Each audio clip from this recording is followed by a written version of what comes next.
आप किसी भी उन संख्या का स्क्वायर 5 सेकंड में कर सकते हैं जिनके अंक में के इकाई स्थान पर 5 हो। जैसे आप लिख सकते हैं 35, इसके स्क्वायर आप 5 सेकंड में कर सकते हैं। और कैसे कर सकते हैं इसको आइए देखते हैं, जल्दी देखिए कैसे कर सकते हैं इसको।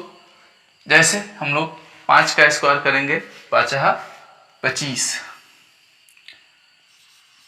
और एक संख्या जो इसके दहाई में है उसमें 1 जोड़ के और उसी संख्या से गुना कर देंगे, हो गया स्क्वायर। जैसे 3 1 4, 4 3 12, ये हो गया आपका 35 का स्क्वायर। इसको आगे अच्छा, याद आते हो जाने के बाद। हेलो दोस्तों, आप लोग देख रहे हैं अपना YouTube channel dear Sanju sir, मैं हूं संजू सर। चलिए आज कुछ नया सीखते हैं। नया में हम लोग आज बहुपद को सीखते हैं। बहुपद यानी पोलिनोमियल ये आज हम लोग बेस को जानेंगे, बिकॉज कंसेप्ट इज पावर। चलिए हम लोग आज इसको शुरू करते हैं। बहुपद के पहले हम लोग नाम से इसको परिभाषित करेंगे। नाम में 2 शब्द लिखे गए हैं, दोनों को अलग अलग कर सकते हैं हम, बहु और पद। बहु का मतलब हमारा सास बहू वाले बहु से नहीं है, हमारा बहु का मतलब है एक वचन बहुवचन से। बहुवचन में बहु का मतलब होता है बहुत, पद का मतलब होता है टुकड़े, बहुत सारे टुकड़े, जिसमें अलग अलग टुकड़े हो।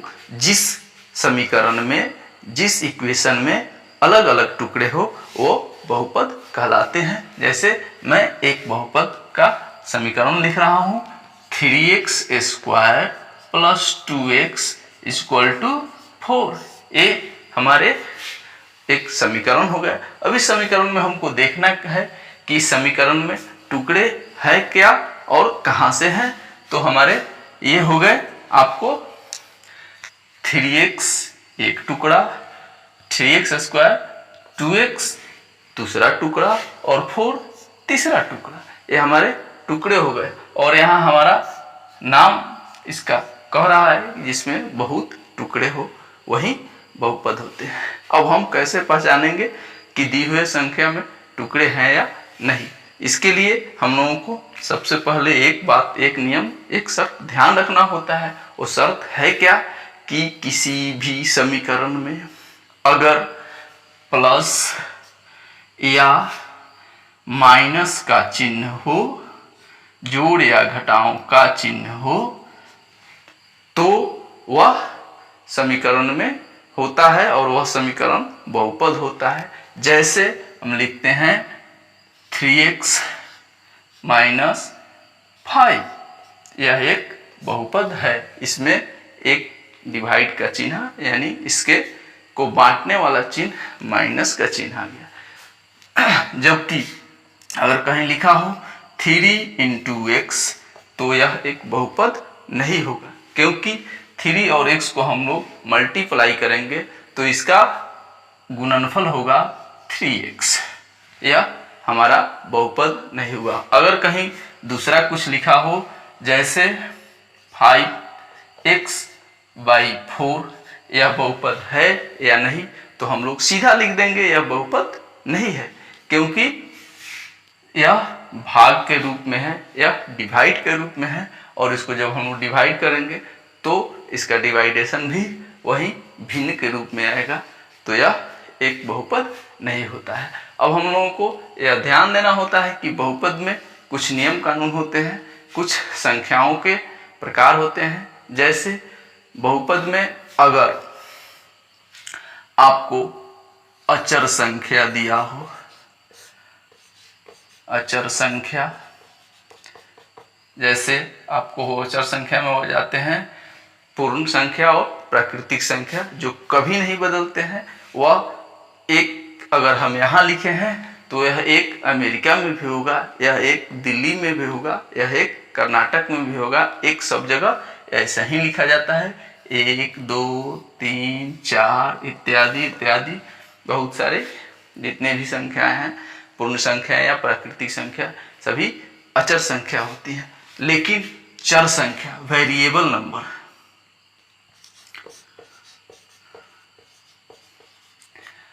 हर जगह अलग अलग होते हैं, हर उसका रूप हर समय बदलते रहता है। जैसे वेरिएबल नंबर लेते हैं x, y,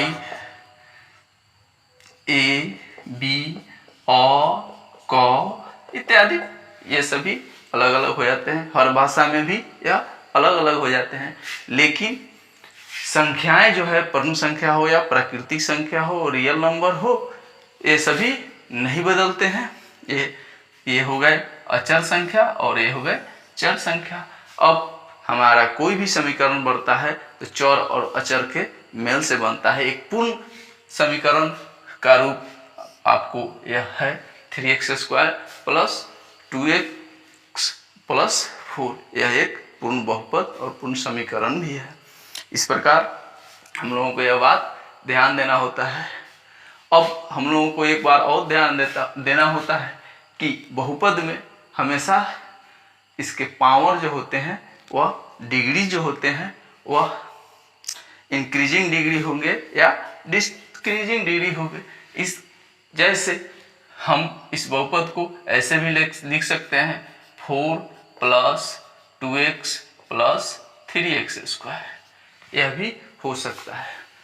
इसके अलग अलग प्रकार है। आपके सामने x² प्लस 5x प्लस 3 ये एक पूर्ण बहुपद लिखा हुआ है। बहुपद के प्रकार को हम लोग पहले जान लेते हैं। काफी नजीक से देखने पर यह बात दिखता है कि बहुपद के प्रकार कुछ अलग अलग होते हैं। जैसे आपको इसको बेस के आधार पर, टर्म के आधार पर हम लोग चेक करते हैं। उसके बाद डिग्री के आधार पर भी चेक करते हैं। सबसे पहले हम लोग टर्म के आधार पर देख लेते हैं। एक टर्म के आधार पर पोलिनोमिनल के 3 प्रकार के होते हैं। जैसे हो गए मोनिनोमिनल, एक पदी।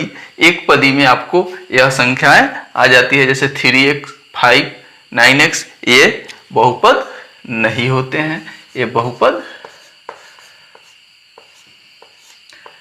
नहीं है। द्विपदी में बहुपद हो जाते हैं। इसमें 2 पद आते हैं। जैसे 2 पद में आ गए आपके px = 9x - 5। यह 2 पद हो गए क्योंकि यह 2 भाग में बटा हुआ है। पहले ही मैंने आपको कहा था कि किसी भी समीकरण को, कोई भी समीकरण अगर 2 भाग में बटा हो तो वह बहुपद होता है। जैसे 3x + 2 ये भी एक बहुपद है। उसके बाद आता है ट्राइनोमिनल, त्रिपदी। px = 4x² + 2x - 3x ये एक पूर्ण बहुपद है। या 5x³ + 2x² + 3x + 7 यह भी एक बहुपद है। बहुपद में हमेशा यह बात हम लोगों को ध्यान रखना चाहिए कि वह 2 भाग में हो और उसमें किसी भी संख्या, जैसे मानते हैं हम x, px = gx बराबर ये संख्या दे दिया हो x + y, तो gx से px में हम लोग भाग करते हैं बहुपद में। यह एक सबसे पहले स्टेप का नियम होता है। इसमें डिग्रियां जो होती है वह जैसे पावर x² हुए, ये x³ हो गए, x² हो गए, x हो गए, ये सब होते हैं। अब इसमें आता क्या है कि चर और अचर संख्याएं। चर हमेशा अस्थाई होते, अचर हमेशा अस्थाई होते हैं, चर हमेशा बदलते रहते हैं। जैसे अगर मानते हैं 4x है तो 4 हर परिस्थिति में 4 ही रहेगा। लेकिन x की वैल्यू अगर दूसरी कुछ आ जाती है, दूसरी कोई संख्या आ जाती है, जैसे x की वैल्यू अगर हम लोग मैथ को बनाते हैं, x की वैल्यू अगर 5 आ जाती है तो इसमें 5 से गुना हो जाते हैं या 5 चौके 20 हो जाते हैं। तो इस प्रकार हम लोग एक ट्रिक भी सीखते हैं। ट्रिक के माध्यम से हम लोग,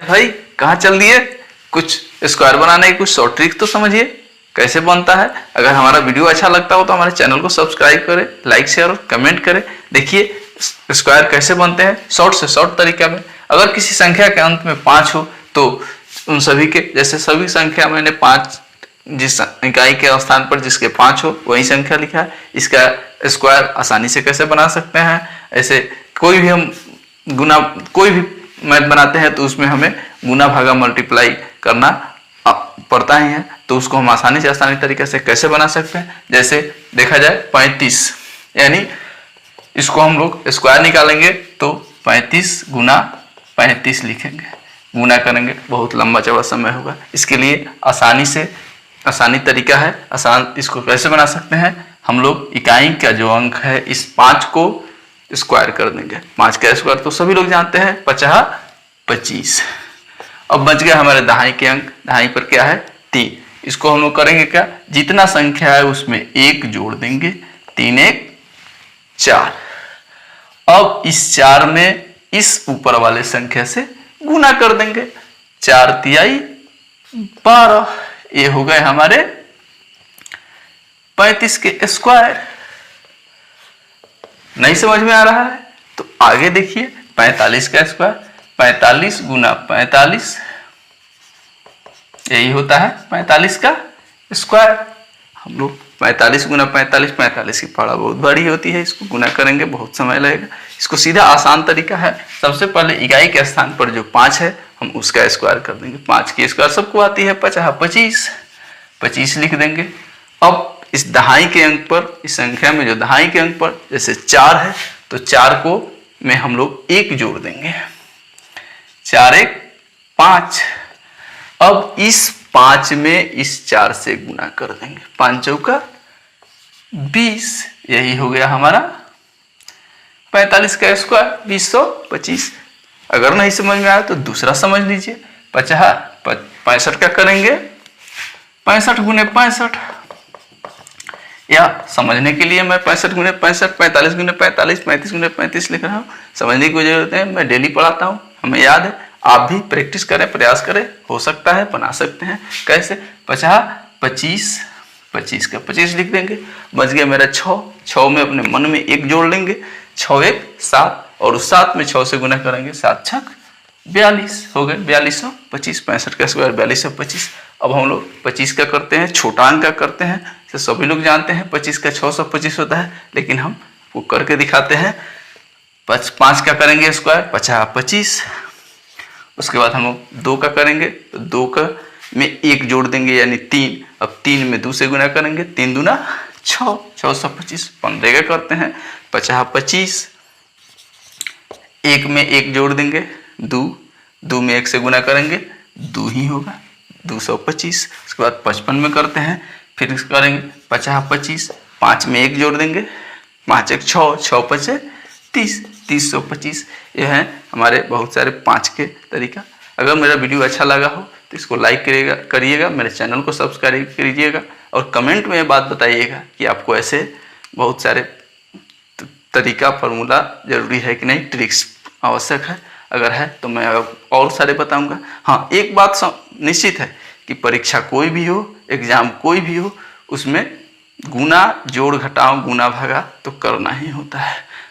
आप भले बहुत सारे सूत्र याद कर लिए हैं, बहुत सारे टेक्निक जानते हो, लेकिन ये बेसिक जोड़ घटाव गुना भागा इनको तो करना ही है। इसके लिए कुछ छोटे छोटे ट्रिक्स अगर आप याद रखते हैं तो बहुत समय बचा सकते हैं और बहुत जल्दी परीक्षा में बहुत सारे चीज़ लिख सकते हैं।